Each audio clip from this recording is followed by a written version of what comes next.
Himas rehas ang isang high-value individual na sospek matapos itong mahulihan ng 1,700,000 pisong halaga ng hinihinalang shabu sa isinagawang bypass operation ng Cebu City PNP sa sitio Marna, Barangay Mabolo, Cebu City, noong 25 ng Nobyembre ng taong kasalukuyan. Kinilala ni Police Major Eric C. Gingoyon, Station Commander ng Mabolo, Police Station 4 Cebu City Police Office, ang HBI na sospek na si alias Lando, 31 anyos, na residente ng sitio Banica, Barangay Quiyot, Cebu City.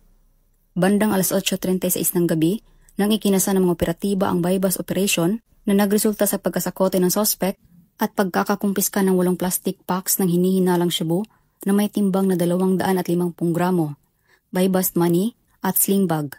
Samantala, kasalukuyang nasa kustodiya ngayon ng Mabolo Police Station ang naarestong individual habang inihahanda ang kasong paglabag sa Section 5 at 11 ng Article 2 RA 9165 o Comprehensive Dangerous Drugs Act of 2002.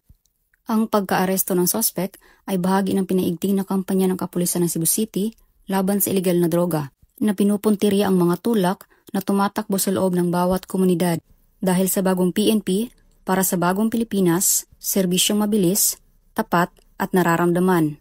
Mula dito sa Cebu City Police Office, ako inyong Police News Network Correspondent, Patrolwoman Parami Asares, alagad ng batas, tagataguyod ng Balitang Pulis.